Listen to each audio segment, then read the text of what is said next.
वन्दे गुरुनीश भक्तानीश मीशावतरकन् तत्प्रकाशंश तत्शक्ति कृष्णचैतन्यसङ्गकम् वन्दे श्रीकृष्णचैतन्य नित्यानन्दौ सहोदितौ गौड़दये पुष्पवन्तौ चित्रौ छन्दौ तमनोदौ अनार्पितचरिं चिरात् करुणावतीर्न कलौ समर्पयितुमुन्नतोज्ज्वलरसं भक्तिश्रियम् हरिपुरटसुन्दर दुति कदम्ब सन्दीपितः सदा हृदयकन्दरे स्फुरतवासचीनन्दन।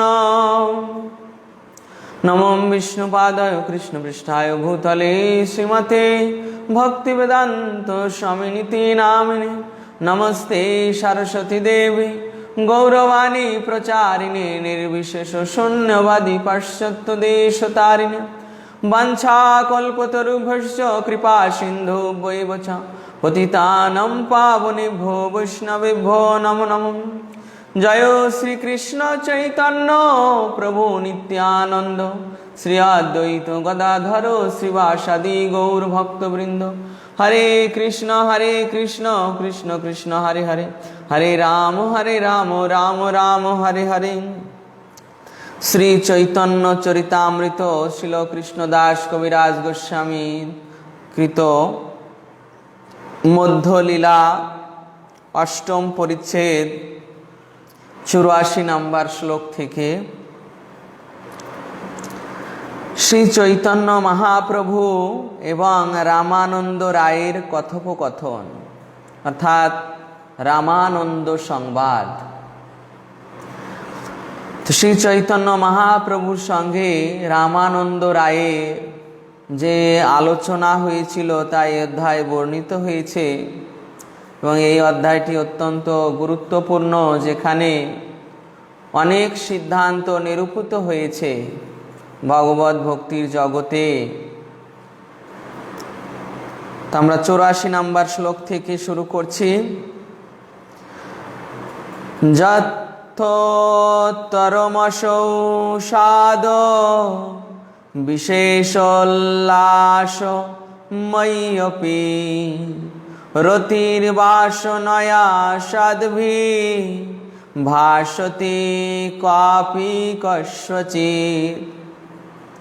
রতি উত্তর উত্তর বৃদ্ধি পেয়ে বিভিন্ন স্তরে আস্বাদিত হয়। সেই রতি ক্রমে ক্রমে চরম স্তরে পরম আস্বাদনীয় মধুর রস রূপে প্রকাশিত হয়। এই শ্লোকটি শ্রীল রূপ গোস্বামী পাদের ভক্তি রসামৃত সিন্ধু থেকে উদ্ধৃত হয়েছে। তো শ্রীল রূপ গোস্বামী পাদ ভক্তি জগতের এই অপ্রাকৃত রূপ রস পঞ্চম রসের বিশেষভাবে তিনি বর্ণনা করেছেন। তো সেই রূপ গোস্বামী পাদের শ্লোকে শ্রীল কৃষ্ণদাস কবিরাজ গোস্বামী পাদ চৈতন্য চরিতামৃতে উল্লেখ করছেন যে রতি উত্তর উত্তর বৃদ্ধি পেয়ে বিভিন্ন স্তরে আস্বাদিত হয়।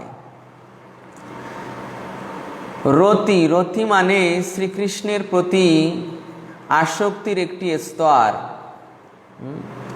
শ্রীকৃষ্ণের প্রতি একটি স্তর রূপ গোস্বামী পাদ দিয়েছেন যে আদৌ শ্রদ্ধা মানে প্রথমেই শ্রদ্ধা, তারপর সাধুসঙ্গ, সাধুসঙ্গের পর ভজন ক্রিয়া, ভজন ক্রিয়ার পর অনর্থ নিবৃত্তি, অনর্থ নিবৃত্তির পর নিষ্ঠা, নিষ্ঠার পর রুচি, রুচির পর আসক্তি, আসক্তির পর ভাব, ভাবের পর প্রেম। এই যে 9টি ধাপ তিনি বর্ণনা করেছেন, তাই এই যে ভাব, এখানে কৃষ্ণের প্রতি রতি উত্তর উত্তর বৃদ্ধি পেয়ে এক এক স্তর থেকে এক এক স্তরে উপনীত হচ্ছে। যে মধুর রসের কথা এখানে বলা হয়েছে, যে যেমন এইভাবে আদৌ শ্রদ্ধা থেকে শুরু হয়ে প্রেম পর্যন্ত উপনীত হচ্ছে, সেই প্রেমের পর্যায়ে সেখানে যাওয়ার পর ভক্ত পাঁচটি রসে ভগবানের আরাধনা করেন। পাঁচটি রসে, তার মধ্যে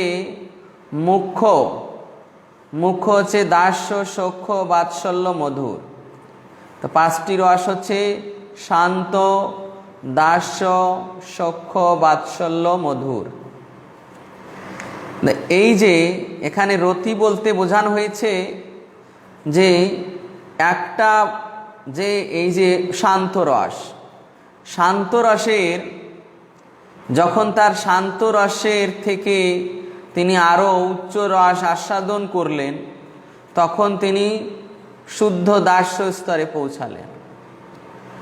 শুদ্ধ দাস্য স্তর থেকে যখন আরও রতি মানে ভগবানের প্রতি আসক্তি, ভগবানের প্রতি ভাব যখন আরও বৃদ্ধি হলো, তখন তিনি দাস্য স্তর অতিক্রম করে সখ্য স্তরে উপনীত হলেন। সখ্য স্তর, এই যে সখ্য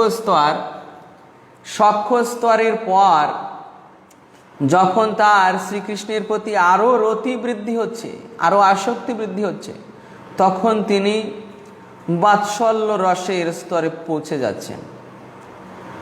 বাৎসল্য রস সের থেকে আরও উচ্চ স্তরে সেটা হচ্ছে মাধুর্য রস।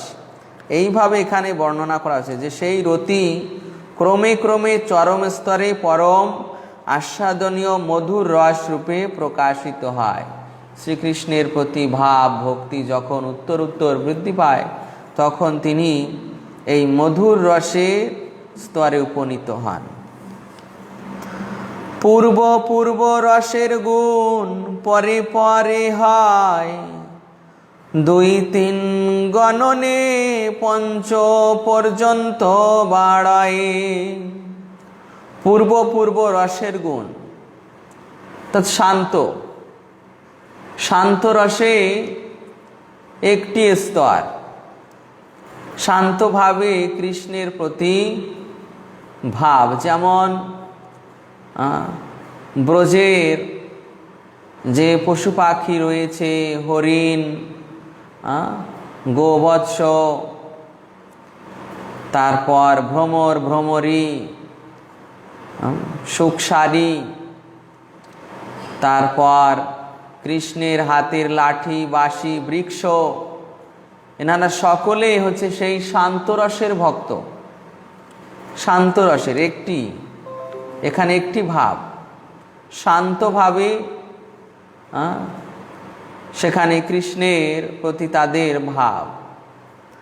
তো এটা যখন বর্ধিত হচ্ছে, শান্ত স্তর থেকে তিনি দাস্য স্তরে চলে যাচ্ছেন। দাস্য স্তরে সেই দাস্য রসের মধ্যে শান্ত রসও রয়েছে, আবার দাস্য ভাবও রয়েছে। দাস্য স্তরে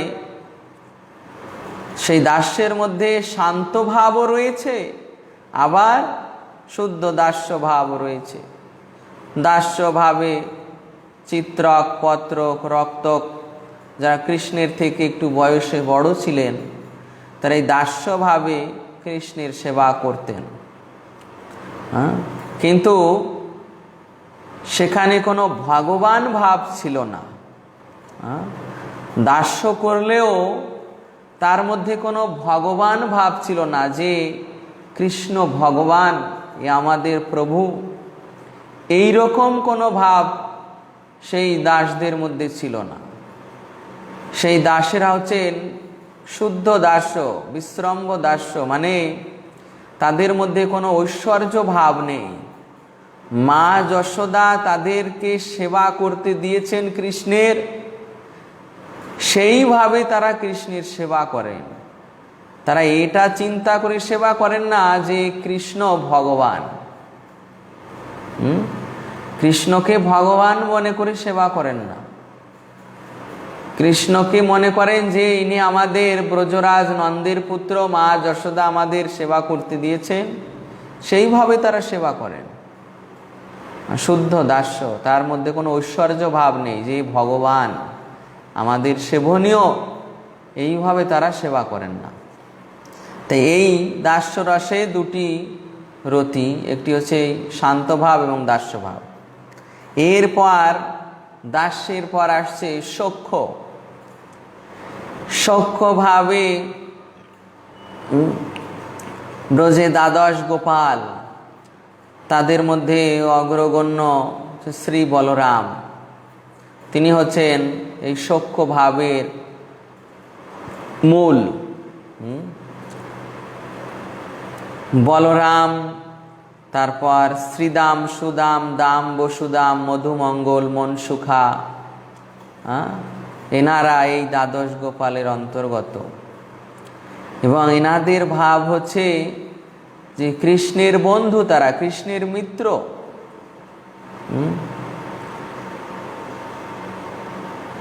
অর্জুনও কৃষ্ণের মিত্র, কিন্তু অর্জুন ভগবানের ঐশ্বর্য রূপ দেখে তার মধ্যে ঐশ্বর্যের আবিষ হয়েছিল।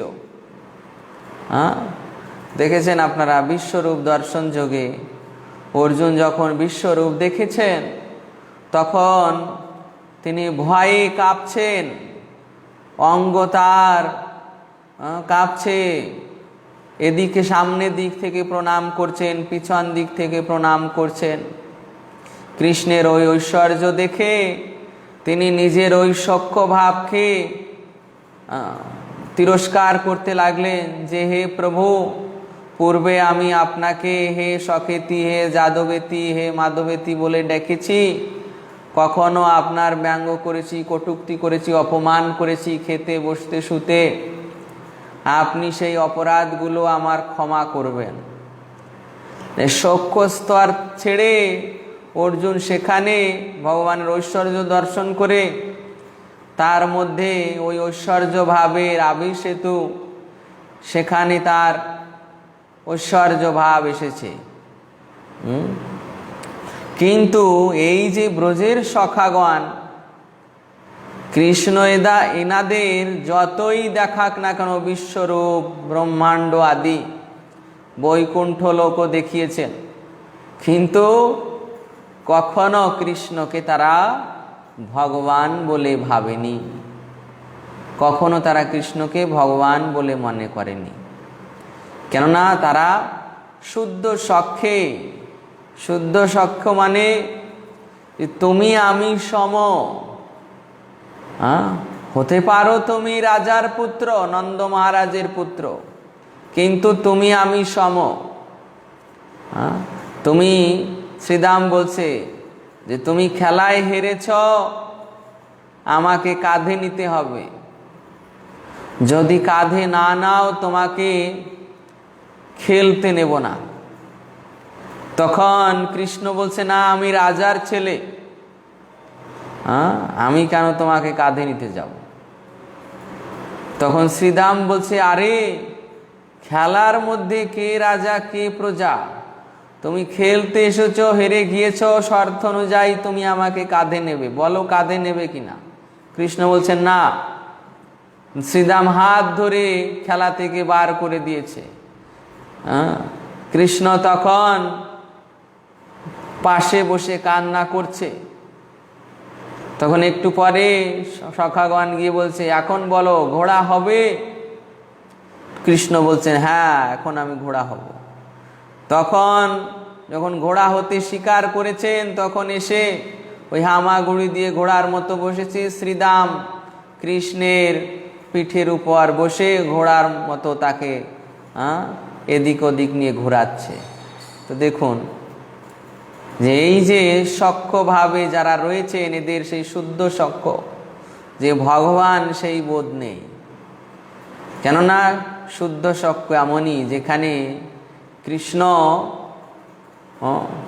বেশি রস আস্বাদন করেন, যে ঐশ্বর্যভাবে কোনো সখা তাকে ভগবান ভেবে স্তুতি করছেন, আর শুদ্ধ শখে তার পিঠে চড়ে তাকে ঘোড়া বানিয়ে তার পিঠে চড়ছে, সেখানে কৃষ্ণ বেশি আনন্দ আস্বাদন করেন। তাই এই সুখ সখ্য হচ্ছে শুদ্ধ সখ্য।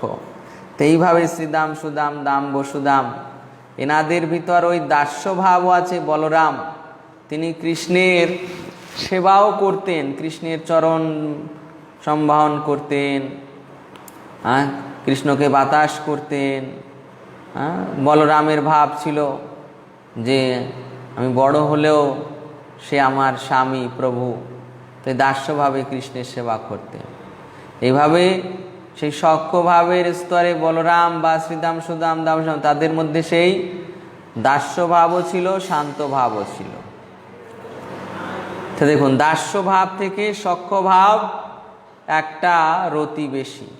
এরপর সখ্যভাবের স্তর থেকে আর একটা রতি বেশি হচ্ছে বাৎসল্য রসে।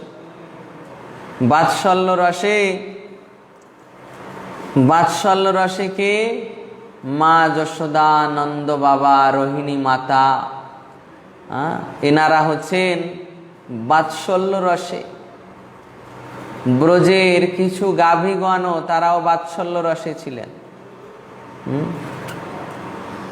যারা মা যশোদার কোলে কৃষ্ণকে দর্শন করে তারাও মনে মনে চিন্তা করেছিলেন যে আমরাও যদি কৃষ্ণকে আমাদের বাট থেকে দুধ খাওয়াতে পারতাম। কৃষ্ণ তাদের মনোবাঞ্ছা পূর্ণ করেছিলেন।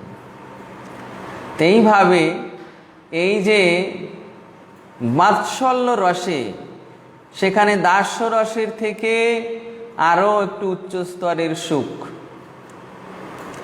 পরবর্তী শ্লোকে বলছে যে গুণাধিক্যে সাদাধিক্য বাড়ে প্রতি রসে, শান্ত দাস্য সখ্য বাৎসল্যের গুণ মধুরেতে বৈশে। প্রতি রসে গুণের আধিক্যের সঙ্গে সঙ্গে স্বাদেরও আধিক্য বর্ধিত হয়। শান্ত দাস্য সখ্য বাৎসল্য রসের সমস্ত গুণ মধুর রসে প্রকাশিত হয়। দাস্যের পর আসছে সখ্য, সখ্যের পর আসছে বাৎসল্য। বাৎসল্য রসে এই যে মা যশোদা, নন্দ বাবা আদি, এনারা কখনো কৃষ্ণকে, কৃষ্ণ হাজার তার ঐশ্বর্য দেখালেও কখনো তারা কৃষ্ণকে ভগবান বলে মানেননি। শুদ্ধ বাৎসল্য। যখন ভগবান বৃন্দাবন থেকে মথুরায় গিয়েছিলেন, কংসকে নিধন করলেন, নিধন করে তিনি কারাগারে প্রবেশ করেছিলেন, কারাগারে দেবকী বসুদেবকে উদ্ধার করতে। কারাগারে প্রবেশ করে কারাগারের দ্বার খোলার পর কৃষ্ণ বলরাম দেখছেন যে বসুদেব দেবকী দাঁড়িয়ে আছেন। চিনতে পেরেছেন, বসুদেব দেবকীও চিনতে পেরেছেন, কৃষ্ণ বলরামও চিনতে পেরেছেন মাতা পিতা। তখন কৃষ্ণ বলরাম গিয়ে, কৃষ্ণ প্রথমে মাতাকে প্রণাম করেছেন, বলরাম পিতাকে প্রণাম করেছেন। তখন মাতা পিতা দূরে সরে গিয়েছেন। মাতা পিতা বসুদেব দেবকী দূরে সরে গিয়েছেন। কেন তারা জানেন যে ভগবান আমাকে প্রণাম করছে, কিভাবে আমি তার প্রণাম গ্রহণ করব? ভগবান আমাকে প্রণাম করছেন, কিভাবে তার প্রণাম গ্রহণ করব? এই ভেবে বসুদেব দেবকী দূরে সরে গিয়েছেন। দেখুন, এখানে তারা যখন জানতে পেরেছেন যে ভগবান, তখন সেখানে যে বাৎসল্য ভাব কিছুটা সংকুচিত হয়েছে।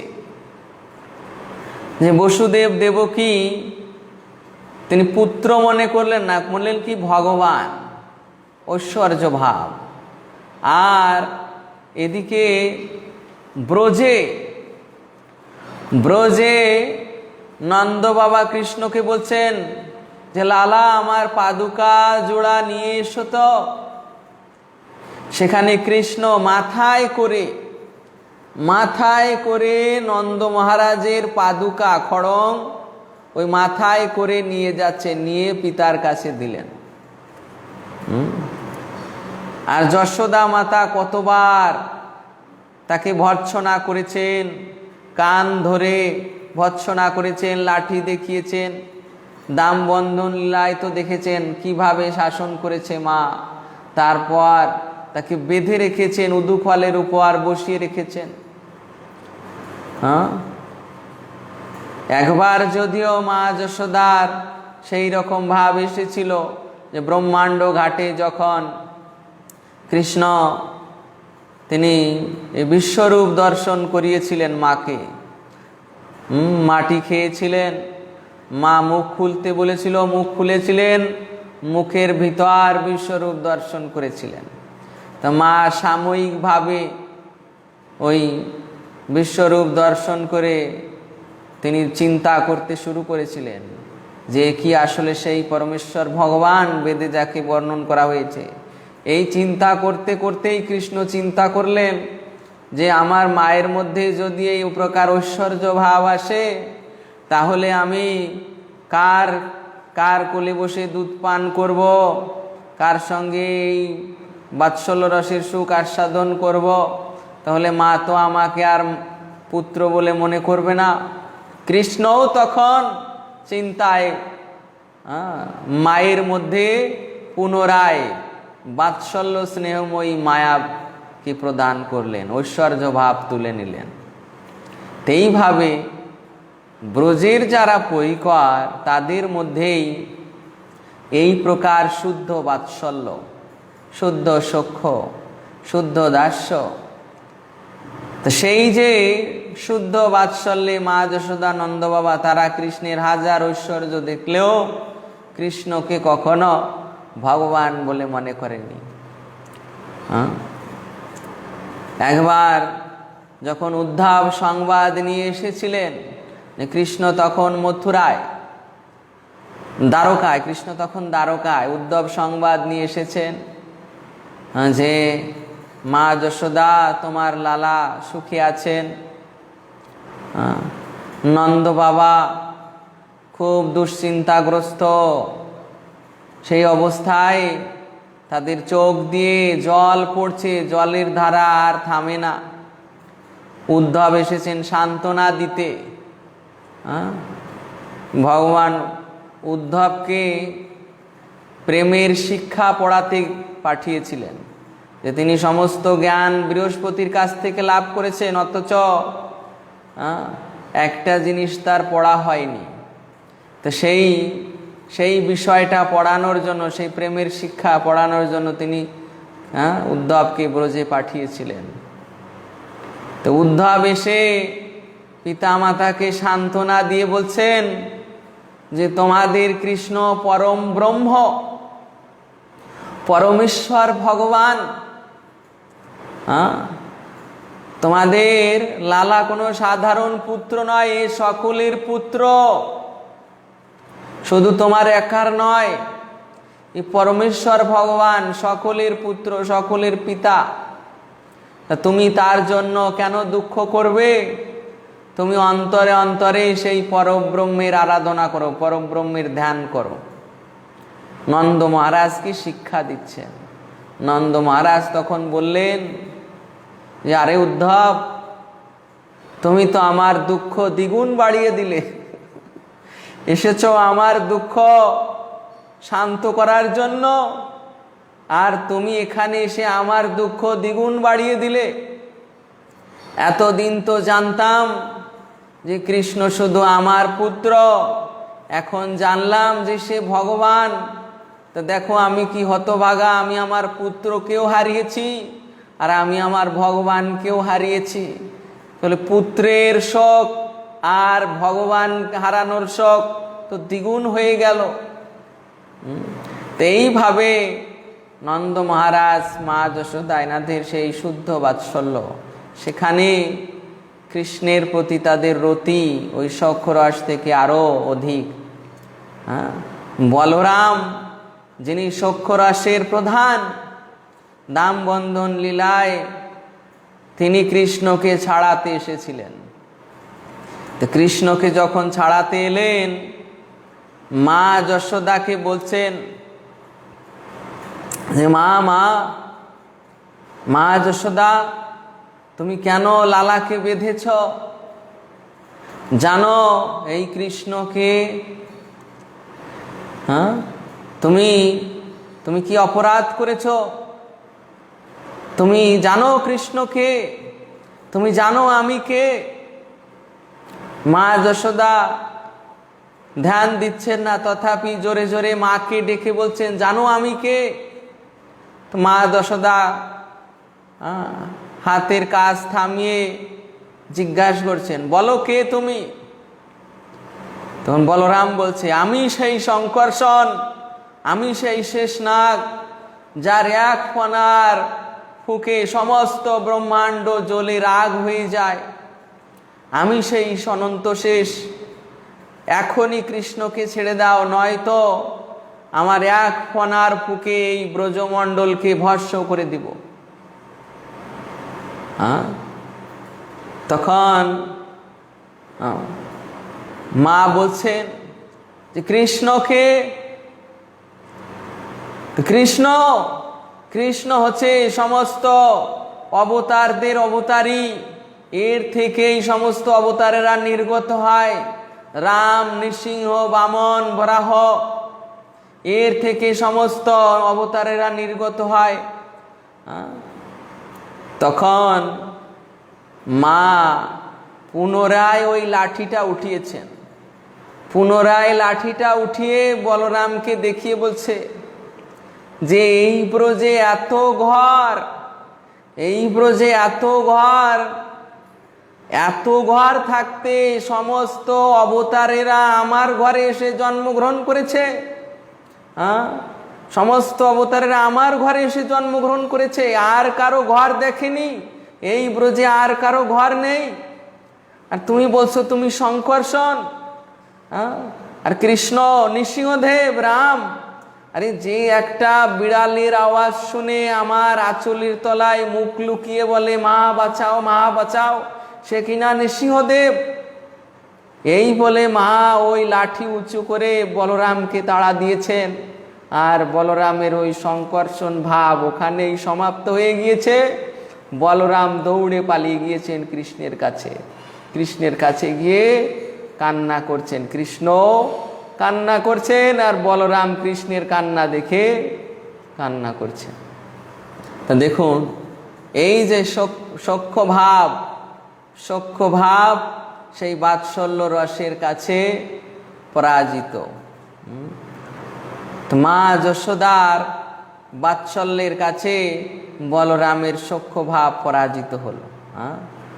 তো এই সেই বাৎসল্য রসের ভিতর এই সখ্য ভাবও রয়েছে। এরপর এই বাৎসল্যের উপর, বাৎসল্যের ভাবের উপর যদি কোনো রস থাকে সেটা হচ্ছে এই মাধুর্য রস, মাধুর্য। তা মাধুর্য, মাধুর্যের দুটি স্থিতি, একটি হচ্ছে স্বকীয়, একটি পরকীয়। তো ব্রজের যারা যারা ব্রজের তারা হচ্ছে পরকীয় মাধুর্য, আর যারা দ্বারকার পরিকর তাদেরও মাধুর্য রয়েছে, কিন্তু তাদের মাধুর্য হচ্ছে স্বকীয়। হচ্ছে কৃষ্ণের পত্নী দ্বারকার মহিষীগণ, 16,108 জন মহিষী স্বকীয় মাধুর্য স্তরে। আর এনারা ব্রজের যে গোপিকা বৃন্দ তারা হচ্ছে এই পরকীয়া মাধুর্য স্তরে, তাদের ভাব আরও অত্যন্ত অধিক। এইভাবে সেই যে মাধুর্য রস এখানে বর্ণনা করছে যে শান্ত দাস্য সখ্য বাৎসল্যের গুণ মধুরেতে বৈশে। এই যে মধুর ভাব, এই মধুর ভাবে সেই শান্ত, দাস্য, সখ্য, বাৎসল্য এই চারটি ভাবই বর্তমান আছে। উপরন্তু সেখানে কৃষ্ণের প্রতি পরকীয়া ভাবে মাধুর্য ভাব, প্রিয় জ্ঞান যে কৃষ্ণ আমাদের প্রিয়তম। তো এখানে তাদের কৃষ্ণের প্রতি অধিকার নেই। স্বকীয় মাধুর্য রসে কৃষ্ণের প্রতি অধিকার আছে, যে আমরা তার পত্নী, দ্বারকার মহিষীদের আমরা তার পত্নী, আমরা আমাদের তিনি দেখবেন, আমাদের ভরণ পোষণ করবেন, আমাদের সুখ প্রদান করবেন, তাদের চাওয়া পাওয়া আছে। কিন্তু ব্রজের যারা, তাদের এই প্রকার কোনো চাওয়া পাওয়া নেই। তারা মনে করেন যে কৃষ্ণ আমাদের, আমরা তার সেবা না করলে কে করবে? কৃষ্ণকে দিয়ে তারা কোনো সেবা করানোর চেষ্টা করেন না, যে কৃষ্ণ এসে আমাদের সেবা করবে না, কৃষ্ণ এসে আমাদের সন্তুষ্ট করবে না, আমরা কৃষ্ণের সন্তুষ্টি বিধান করব, আমরা কৃষ্ণের সেবা করব, কৃষ্ণকে আমাদের জন্য কোনো কিছু করতে হবে না। এই ভাব তাদের অত্যন্ত উচ্চ স্তরের, তারা এইভাবে। তো এই মাধুর্য রসে অন্য চারটি ভাবও রয়েছে।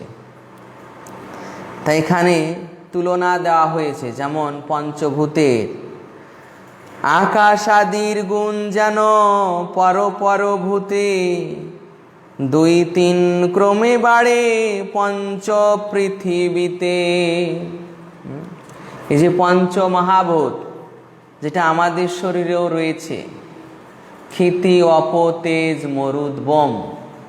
ক্ষিতি মানে ভূমি, দেখুন মাটি, মাটিতে কি কি আছে?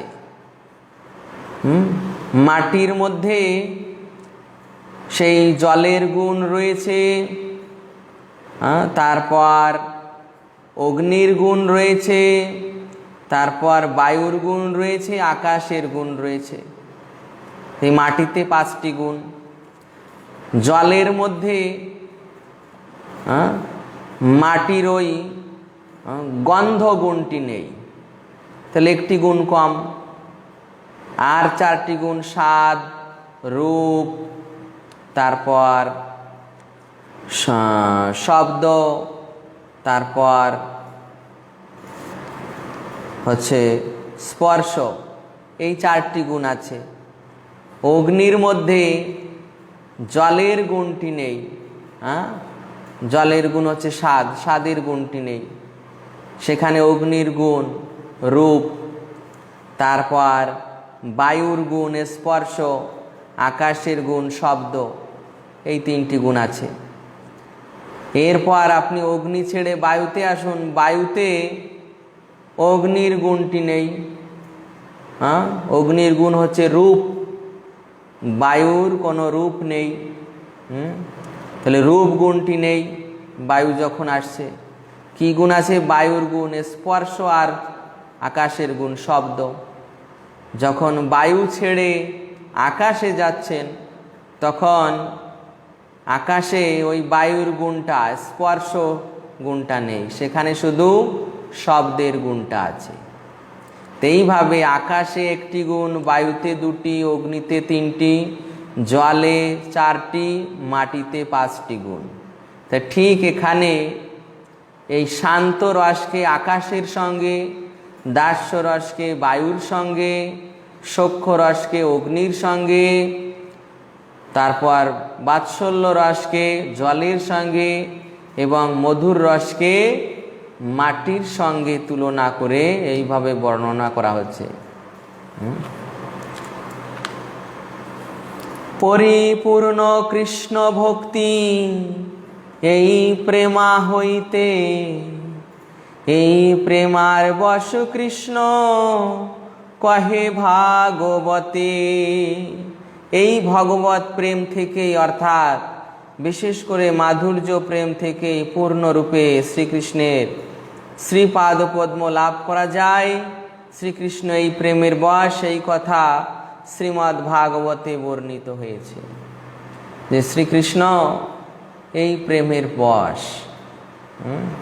তা তিনি গোপীদের বশীভূত, কেননা গোপীগণ এই স্তরে। এইভাবে এখানে বর্ণনা করা হচ্ছে যে পরিপূর্ণ কৃষ্ণ প্রাপ্তি, অর্থাৎ যে পাঁচটি রস এর পূর্ণ স্তর হচ্ছে এই মাধুর্য। এই মাধুর্যে পরিপূর্ণরূপেই পাঁচটি রস বিদ্যমান। তা এই স্তরে যদি কেউ উন্নীত হন, তিনি এই প্রেম লাভ করেন, যে প্রেমের বশ কৃষ্ণ সেই প্রেমের বশ। তাই এই কথা যেখানে বর্ণন করা হচ্ছে যে ভাগবতে রয়েছে, সেখানে স্বয়ং ভাগবতের 10ম অধ্যায়ের 82 অধ্যায়ের 10ম স্কন্ধ 82 অধ্যায় 44 নম্বর শ্লোকের একটি শ্লোক দেওয়া হয়েছে, যেখানে শ্রীকৃষ্ণ স্বয়ং ব্রজগোপিকাদের বলেছিলেন যে আমি তোমাদের ভক্তির বশ্যতা স্বীকার করি, তোমাদের এই ভক্তির বশে আমার ফিরিয়ে দেওয়ার কিছুই নেই। আমি যদিও গীতায় বলেছি, ভগবান বলছেন যে আমি যদিও বলেছি যে যথা মাম প্রপদ্যন্তে তাংস্ততৈব ভজাম্যহম, যে যেমনভাবে আমার ভজন করে, আরাধনা করে, আমি ঠিক তেমনভাবে তার পুরস্কৃত করি। কিন্তু তোমরা যেভাবে আমাকে আরাধনা করেছ, আমি তার কোনো প্রতিদান দিতে পারবো না। কেন?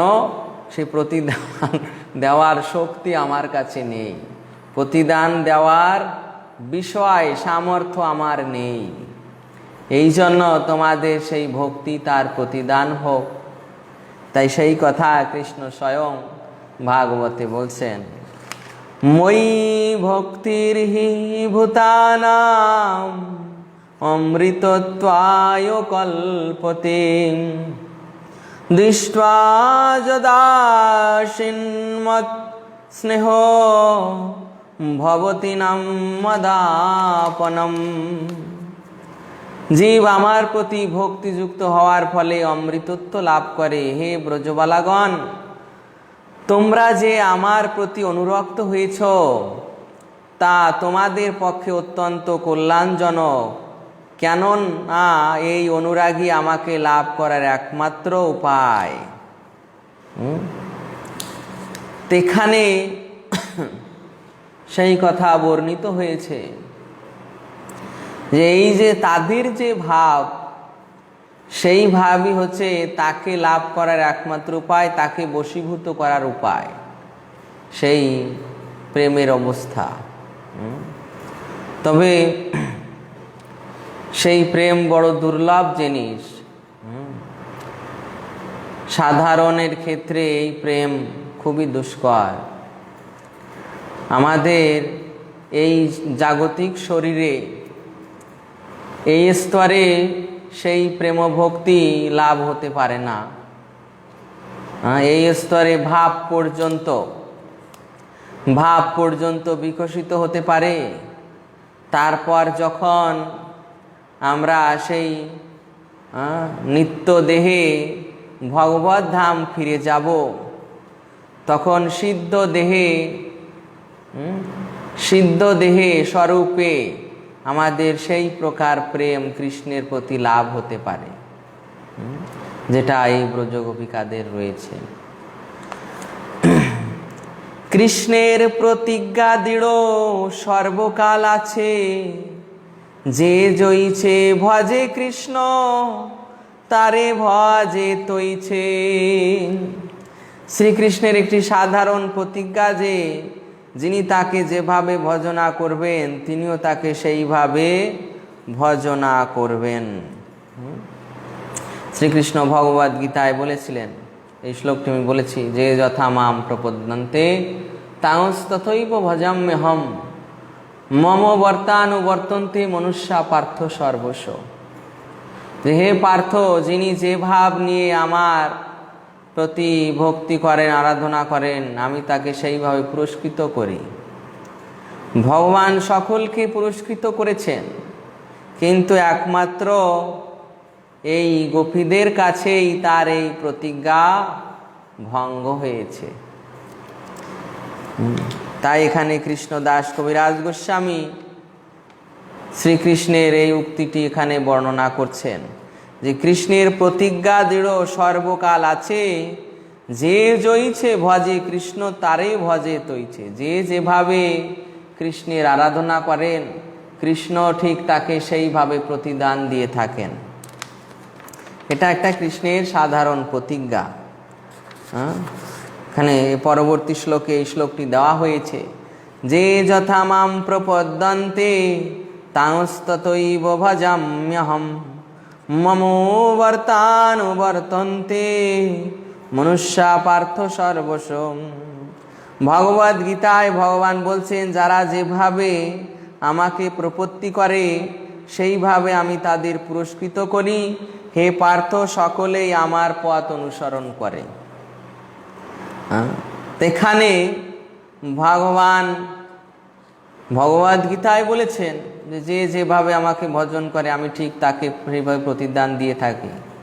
ভগবান দেন, সকলকেই দেন। যেমন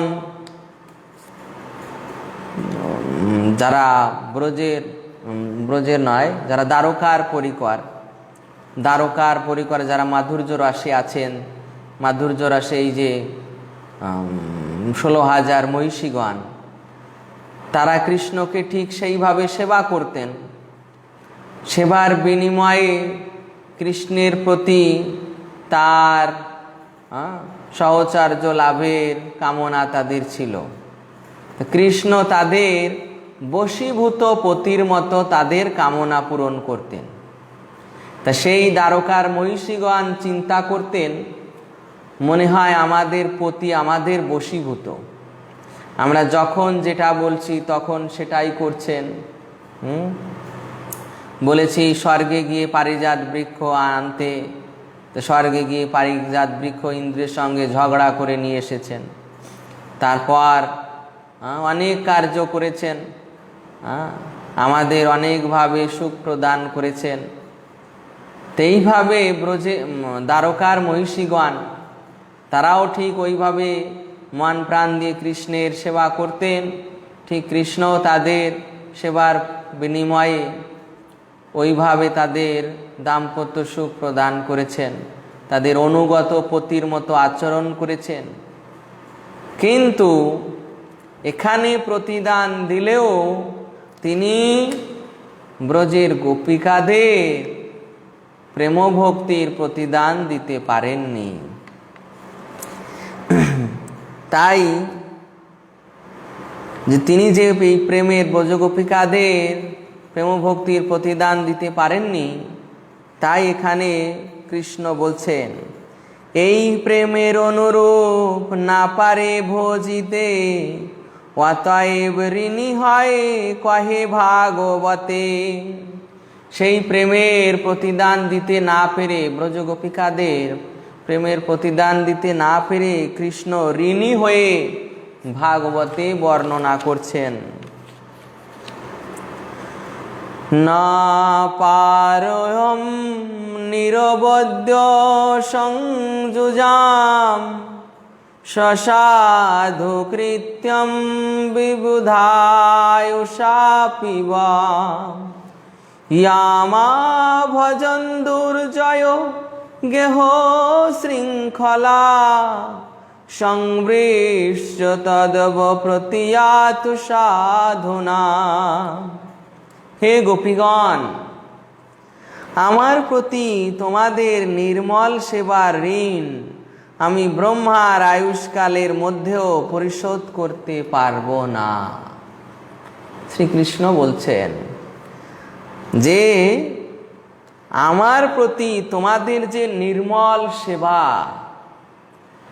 হ্যাঁ, আমি তো বলেছিলাম যে আমাকে যেমনভাবে ভজন করে আমি ঠিক তাকেও তেমনভাবে সমাদর করি, তার ঋণ পরিশোধ করি, সেইভাবে তার সেবা করি। কিন্তু সকলের ক্ষেত্রে আমি করেছি, একমাত্র তোমাদের ক্ষেত্রে আমি করতে পারছি না। তোমাদের যে নির্মল সেবার ঋণ আমি ব্রহ্মার আয়ুষ্কালের মধ্যেও পরিশোধ করতে পারবো না। ব্রহ্মার আয়ুষ্কাল, আমাদের 100 বছর, ব্রহ্মারও 100 বছর, কিন্তু ব্রহ্মার 100 বছর মানে অনেক সময়।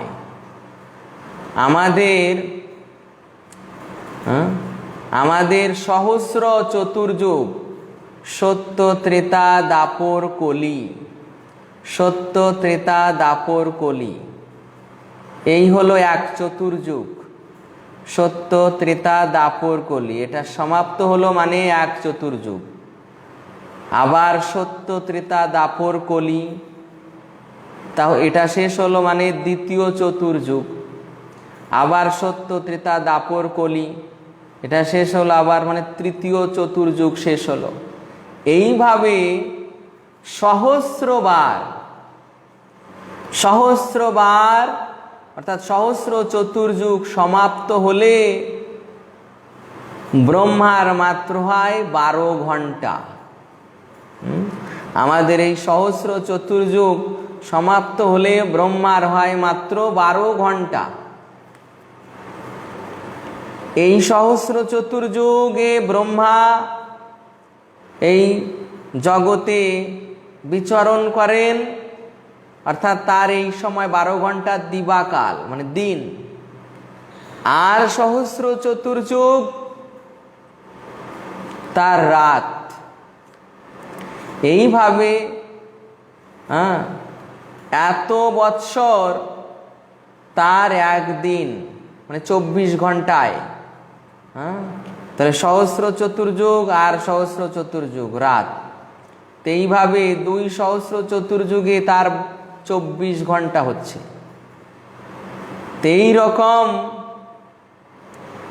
24 ঘন্টায় একদিন, এইরকম তারপরে 1 মাস, 1 মাসে 12 মাস, 12 মাসে আবার 1 বছর, 1 বছরের পর আবার 100 বছর। এইভাবে ব্রহ্মার জীবনকাল হচ্ছে এই 100 বছর। তো কত লম্বা আয়ু। তো কৃষ্ণ বলছেন যে এত লম্বা আয়ু সম্পন্ন ব্রহ্মার আয়ুষ্কালেও আমি তোমাদের ঋণ পরিশোধ করতে পারবো না। আমার সঙ্গে তোমাদের যে সম্পর্ক তা সম্পূর্ণভাবে নিষ্কলুষ। যে যারা জড়জাগতিক স্তরে তারা গোপীদের সঙ্গে কৃষ্ণের এই সম্পর্ককে সাধারণ জড়জাগতিক কামনা বাসনা রূপে দর্শন করেন। কিন্তু কৃষ্ণদাস কবিরাজ গোস্বামী বলছেন এই জড়জাগতিক কামনা এটা হচ্ছে লোহা, আর গোপীদের যে কৃষ্ণের প্রতি স্নেহ সেটা হচ্ছে স্বর্ণ। দুটোই ধাতু, কিন্তু একটি হচ্ছে স্বর্ণ, একটি হচ্ছে লোহা, আকাশ পাতাল ব্যবধান। গোপীদের সেই ভাব হচ্ছে কি প্রেম, সেখানে কোনো কামনা নেই। আর জড়জাগতিক মানুষের যে সম্পর্ক সেটা হচ্ছে কামনা, কাম। তাই বলছেন ভগবান যে আমার সঙ্গে তোমাদের যে সম্পর্ক তা সম্পূর্ণভাবে নিষ্কলুষ, তার মধ্যে কোনো কলুষতা নেই। কিন্তু যারা নিজেদের মনে কলুষতা রেখেছে তারাই এই প্রকার প্রেম ভক্তিতে কলুষতা দর্শন করেন। আসলে ভগবানের সঙ্গে গোপিকাদের মধ্যে কোনো কলুষতা নেই। তোমরা দুশ্ছেদ্য সংসার বন্ধন ছিন্ন করে আমার আরাধনা করেছ। এই গোপিকারা প্রত্যেকেরই পতি ছিল, প্রত্যেকেরই সন্তান ছিল, প্রায় প্রত্যেকে, কয়েকজনের ছিল না। দেখা যায় ললিতা দেবী, বিশাখা দেবী, স্বয়ং রাধারানী, তাদেরও এইরকম পতি ছিল। কিন্তু যদিও তারা আসল পতি নয়, তারা আসল পতি নয়, কৃষ্ণই মূল পতি, কিন্তু সেখানে এই পরকীয় ভাব দর্শনের জন্য ওই পতিরূপে ওই গোপেরা ছিলেন। তাই বলছেন যে তোমরা সংসারে ছিলে, সেখানে পতি, তারপর শ্বশুর শাশুড়ি, ভাই বন্ধু আত্মীয় স্বজন পরিবার বর্গ নিয়ে এই সংসারে ছিলে, সংসার বন্ধনে। সেই সংসার বন্ধনে থেকেও সংসার বন্ধনকে ছিন্ন করে আমার আরাধনা করেছ। কত লোকে গালমন্দ করেছে, কত লোকে কুলোটা বলে উপহাস করেছে, কত লোকে নিন্দা বঞ্জনা করেছে, কত গঞ্জনা তোমাদের সহ্য করতে হয়েছে, আমার জন্য কত কটূক্তি শ্রবণ করতে হয়েছে, অপবাদ সহ্য করতে হয়েছে। এই সমস্ত কিছু সহ্য করেও তোমরা ওই সংসারে থেকে সংসার বন্ধন ছিন্ন করে, অর্থাৎ সংসারে তোমাদের মন ছিল না, তোমরা আমার আরাধনা করেছ। দুশ্ছেদ্য সংসার বন্ধন। সাধারণ মানুষের ক্ষেত্রে এই যে সংসার বন্ধন, তা অত্যন্ত দুশ্ছেদ্য হয়। সহজে এই সংসার বন্ধন কেউ ছিন্ন করতে পারে না। দেখা যাচ্ছে জড়জাগতিক সংসার ত্যাগ করে ভক্তি জীবনে এসেছে, ভক্তি জীবনেও এই প্রকার সংসার বন্ধন, পতি পত্নীর মধ্যে সম্পর্ক, পতি পত্নীর মধ্যে এই প্রকার অত্যন্ত দৃঢ় আসক্তি, সেটাও একটা বন্ধনের কারণ। পতি পত্নীর মধ্যে এই প্রকার দৃঢ় আসক্তি হবে না, আসক্তি হবে কৃষ্ণের প্রতি, আসক্তি হবে কৃষ্ণের প্রতি। পতি পত্নীর মধ্যে সম্পর্ক থাকবে, কিন্তু আসক্তি হবে কৃষ্ণের প্রতি। তো তারা ব্রজগোপিকারা সেই সংসারে থেকেও সংসারে বিন্দু মাত্র তাদের মন চিন্তা ভাবনা কিছুই ছিল না, সব ছিল কৃষ্ণের প্রতি। তাই তারা সেই দুশ্ছেদ্য সংসার বন্ধন ছিন্ন করে কৃষ্ণের আরাধনা করছেন। তাই কৃষ্ণ এখানে বলছেন যে তোমরা এই দুশ্ছেদ্য সংসার বন্ধন ছিন্ন করে আমার আরাধনা করেছো, তাই তোমাদের মহিমান্বিত কার্যই তোমাদের প্রতিদান হোক। কারণ তোমাদের প্রতিদান আমি ব্রহ্মার আয়ুষ্কালেও পরিশোধ করতে পারবো না। তোমাদের সেই মহিমান্বিত কার্যই তোমাদের প্রতিদান হোক, আমি তোমাদের চির ঋণী। এইভাবে কৃষ্ণ স্বীকার করে নিলেন যে সকলকে প্রতিদান দিয়েছেন, কিন্তু এক স্থানে প্রতিদান দিতে পারলেন না গোপিকাদের কাছে, কারণ তারা ওই সেই প্রেমভক্তির স্তরে, প্রেমার স্তরে।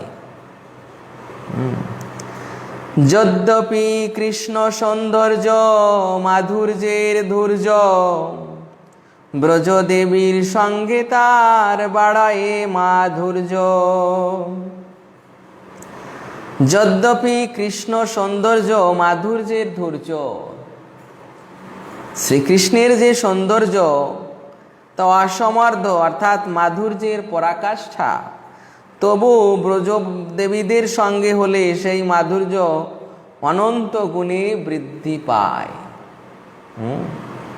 যেমন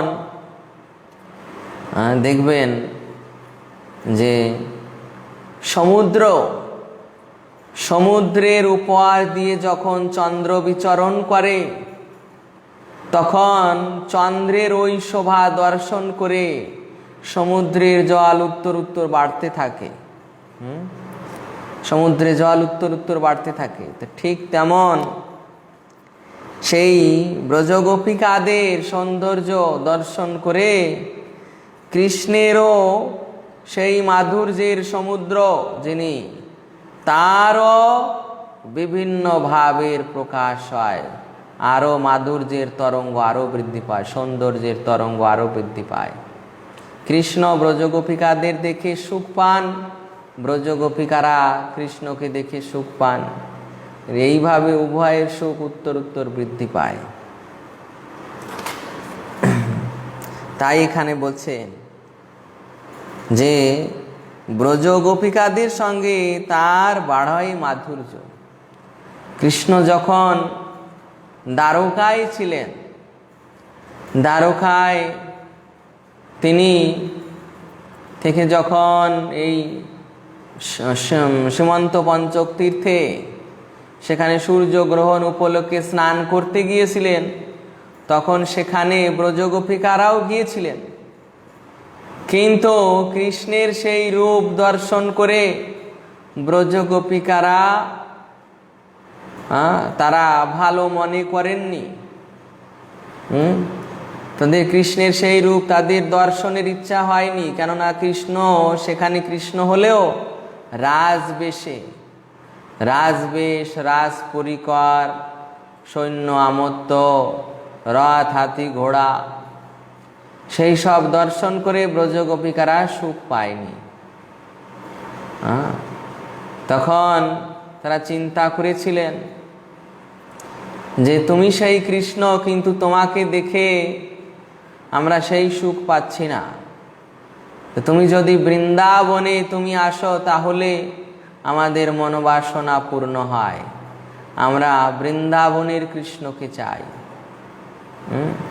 অর্থাৎ কৃষ্ণ যদি বৃন্দাবনে উদিত হন, আমরা সেই কৃষ্ণের অনুসারী। সেইভাবে যদিও কৃষ্ণ সেখানে ছিলেন, তথাপি সেই কৃষ্ণকে দেখে তারা প্রসন্ন হননি। তো দেখুন যে কৃষ্ণ যখন ব্রজে, তখন ব্রজগোপিকারা কৃষ্ণের সেই রূপ দর্শন করে তাদেরও সুখ হচ্ছে, কৃষ্ণেরও সুখ হচ্ছে। অথচ যখন সীমান্ত পঞ্চক তীর্থে গেলেন, তখন কৃষ্ণেরও ভালো লাগেনি আর ব্রজগোপিকাদেরও ভালো লাগেনি। তত্রাতিষু শুভে তাবির ভগবান দেবকী সুত মধ্যে মণিনম হৈমানম মহামর্কত যথা। দেবকী সুত ভগবান সর্বসৌন্দর্যের সার হলেও ব্রজদেবীর সঙ্গে তিনি সুবর্ণ খচিত মনুষ্যের মধ্যে মহামরকতের মতো অতিশয় শোভা পেয়ে থাকেন। তাই এখানে বলছেন যে সেই দেবকী সুত সর্বসৌন্দর্যের সার। এই দেবকী সুত, দেবকী সুত মানে, এই দেবকী মানে যশোদা মহারানী। যশোদা দেবীর এক নাম দেবকী, মা যশোদার এক নাম দেবকী। দেবকী দেবী অর্থাৎ বসুদেবের পত্নী, তার নামও দেবকী, আর মা যশোদারও এক নাম দেবকী, তাই দেবকী সুত। তো সেই দেবকী সুত সর্বসৌন্দর্যের সার হলেও ব্রজবাসীদের, ব্রজদেবীদের সঙ্গে তাকে কেমন দেখায় তুলনা করা হয়েছে যে সুবর্ণ খচিত মণিসমূহের মধ্যে, সুবর্ণ খচিত মণি, তার মধ্যে মহামরকতের মতো, মহামরকত মণি অতীব সুন্দর। এইভাবে বর্ণন করছেন। প্রভু কহে এই শ্রদ্ধা বোধি সুনিশ্চয়, কৃপা করি কহ যদি আগে কিছু হয়। শ্রী চৈতন্য মহাপ্রভু বললেন এটি অবশ্যই সাধ্য তত্ত্বের অবধি, তবুও যদি আরো কিছু থাকে তা বলো। মহাপ্রভু বলছেন, উদ্ধব এখানে রায় রামানন্দ যখন বলছেন, এই কৃষ্ণের এই মাধুর্যের বর্ণনা দিচ্ছেন, তখন মহাপ্রভু বলছেন যে এটা অবশ্যই সাধ্য তত্ত্বের অবধি, মানে শেষ কথা। তথাপি যদি আরও কিছু থাকে তা আমাকে বলো, এর থেকেও যদি শ্রেষ্ঠ কিছু থাকে তাও আমাকে বলো। এইভাবে মহাপ্রভু আরও গুড়ো বিষয় জানার ইচ্ছা করছেন, যদি এর থেকেও আরও কিছু শ্রেষ্ঠ থাকে। তুমি যা বর্ণন করেছো তা তো অবধি, মানে শেষ কথা, তথাপি শেষের মধ্যেও শ্রেষ্ঠ হিসাবে যদি কিছু থাকে। রায় কহে ইহার আগে পুছে হেন জনে, এতদিন নাহি জানিয়াছ এ ভুবনে। রামানন্দ রায় উত্তর দিলেন, এরও পরে আরও কিছু আছে কিনা সে কথা জিজ্ঞাসা করতে পারে এমন কোনো লোক এই পৃথিবীতে আছে বলে আমি এতদিন জানতাম না। রামানন্দ রায় তিনিও সেই রসিক ভক্ত। রামানন্দ রায়, বিশাখা সখী রায় রামানন্দ, বিশাখা সখী। আর স্বরূপ দামোদর তিনি হচ্ছেন ললিতা সখী। তো সেই বিশাখা সখী রূপে রায় রামানন্দ, তিনি এই রায় রামানন্দের মধ্যে আবার সেখানে সখ্যরসে অর্জুনও ছিলেন। এখানে রায় রামানন্দ জিজ্ঞাসা করছেন যে হে মহাপ্রভু, আমি যে বর্ণনা দিয়েছি প্রেম ভক্তি, তারপরেও যে কিছু থাকতে পারে এই প্রশ্ন এই জগতের আর কোনো ব্যক্তির পক্ষে জানা সম্ভব নয়। এমন কোনো লোক পৃথিবীতে আছে বলে আজমদিন আমি জানতাম না যে এই সাধ্যের যে অবধি আমি বর্ণনা করেছি এর পরেও যে কিছু আছে সেই কথা কেউ শুনবে এমন লোক পৃথিবীতে নেই। সেইভাবে রামানন্দ রায় তিনি বিশ্লেষণ করছেন মহাপ্রভুর কাছে যে এর থেকে শ্রেষ্ঠ যা আছে তা শোনার মতো বা জানার মতো লোক এই জগতে আর নেই। তাই রামানন্দ বলছেন সর্বশেষ, ইহার মধ্যে রাধার প্রেম সাধ্য শিরোমণি, যাহার মহিমা সর্বশাস্ত্রেতে বাখানি। এর মধ্যে এই যে প্রেম ভক্তি, এর মধ্যে যত প্রেমিক ভক্ত আছেন, গোপিকা বৃন্দ, তাদের মধ্যে সর্বশ্রেষ্ঠ রূপে শ্রীমতী রাধারানী, তার প্রেমের মহিমা অতুলনীয়, তিনি সর্বশ্রেষ্ঠা গোপী শিরোমণি। এইভাবে রায় রামানন্দ বললেন, ব্রজগোপিকাদের প্রেমের মধ্যে শ্রীকৃষ্ণের প্রতি শ্রীমতী রাধারানীর প্রেম সাধ্য শিরোমণি, যার মহিমা সমস্ত শাস্ত্রে বর্ণনা করা হয়েছে। এইভাবে রামানন্দ রায় মহাপ্রভুর কাছে শ্রীমতী রাধারানীর মহিমা বর্ণন করলেন যে তার প্রেমী সর্বশ্রেষ্ঠ, সর্বশ্রেষ্ঠ রূপে গোপিকাদের প্রেম সাধ্য, সাধ্য অর্থাৎ অবধি, শেষ কথা, কিন্তু গোপিকাদের মধ্যে সর্বশ্রেষ্ঠ রূপে রয়েছেন শ্রীমতী রাধারানী। এইভাবে শ্রীমতী রাধারানীর মহিমা প্রকাশ করে দিলেন সমস্ত জগৎবাসীর শিক্ষা দেওয়ার জন্য যে রাধারানীর প্রেমী সর্বশ্রেষ্ঠ। হরে কৃষ্ণ। এখানেই আজকে পাঠ বিশ্রাম রাখা হচ্ছে। যদি আপনাদের প্রশ্ন থাকে জিজ্ঞাসা করতে পারেন। হরে কৃষ্ণ।